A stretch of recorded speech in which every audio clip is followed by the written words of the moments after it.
Hey, my name is Nikolai. I work at AMD on our open source OpenGL driver, where we are using LLVM as the backend for shader compilation. And I want to just very briefly go over some unusual semantics that we need to model in LLVM IR due to the way parallelism works in GPUs. So just kind of as a reminder, how does it work? On the GPU, you have many of what we are calling compute units. You can think of those as kind of like cores on a traditional CPU, except that each of them can have many waves in flight at the same time. Waves are kind of like threads on a usual CPU in the sense that they have one program counter, but they're computing up to 64 items, or what you would think of as threads when you're actually writing the source code for your shader or compute kernel.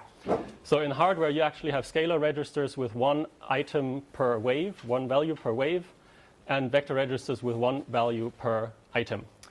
In OpenGL, if you know it, workgroups are assigned to compute units, but might be split up into many waves.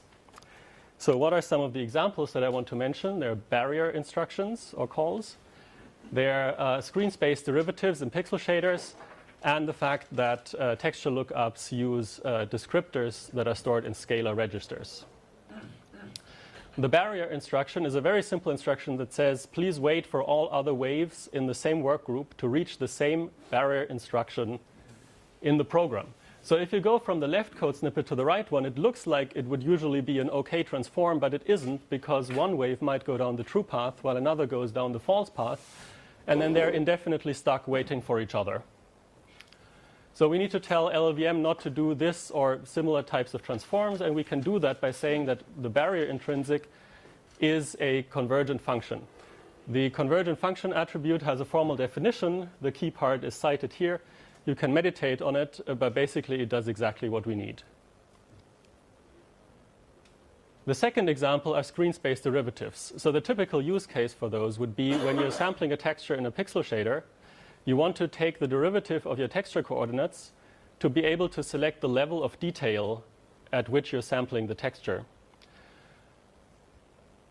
Now, again here, when you go from left to right, it looks like a perfectly valid syncing transform, but it's actually not, because the way that derivatives are approximated in practice is that you look at the corresponding value of the thread that computes a neighboring pixel.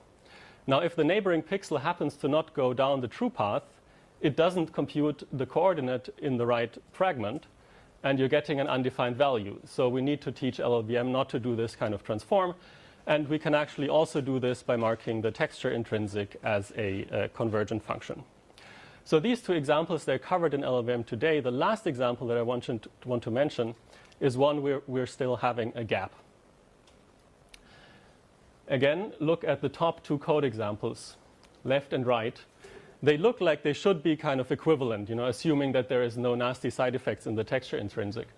The problem, though, is that the sampler variable, which tells you which texture to sample from, is physically in the hardware stored in one of these scalar registers, which means that all the threads within a single wave must be sampling from the same texture.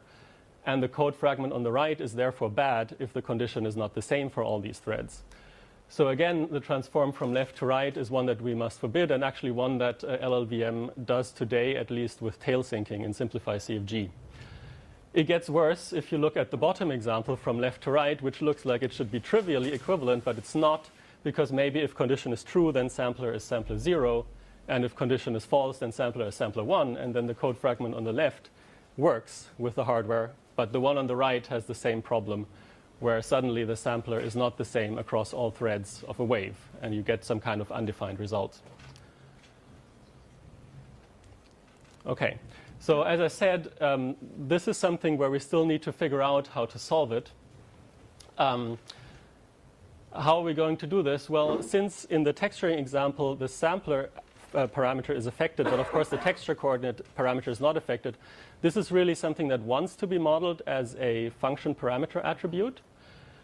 It's difficult to model as such because it's a constraint that does not map very well onto the usual SSA semantics. But I think we have some language that is pretty good. The problem is that once you start thinking about, okay, like in the bottom example, you have two code snippets that are equal, except that in one case you're calling f with parameter j, and in the other one with parameter k. And just intuitively speaking, you can imagine, okay, calling f, which expects a convergent labeled parameter, with j, which is itself labeled convergent, should be fine, whereas calling it with k, which is itself not labeled convergent, might become a problem if some transform is applied to a function that is then calling g. So this kind of talk, I think, is not the right place to go into the details of those. There is a link at the bottom to an open fabricator thing where there was a discussion on this, and I hope to continue in the next couple of weeks to hopefully get this resolved. Okay, thanks.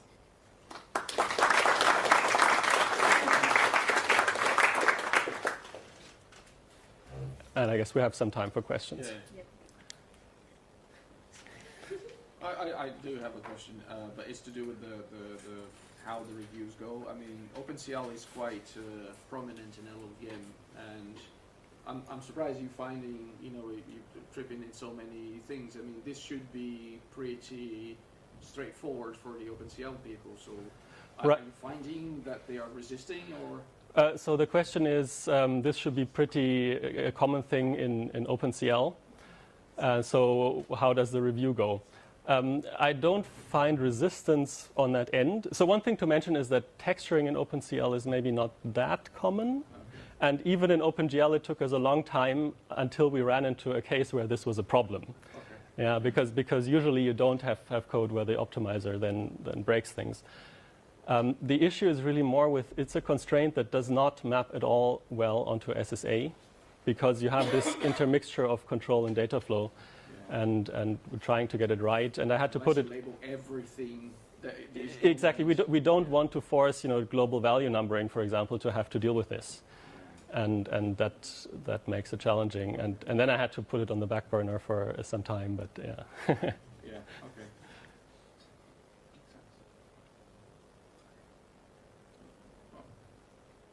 Thank you.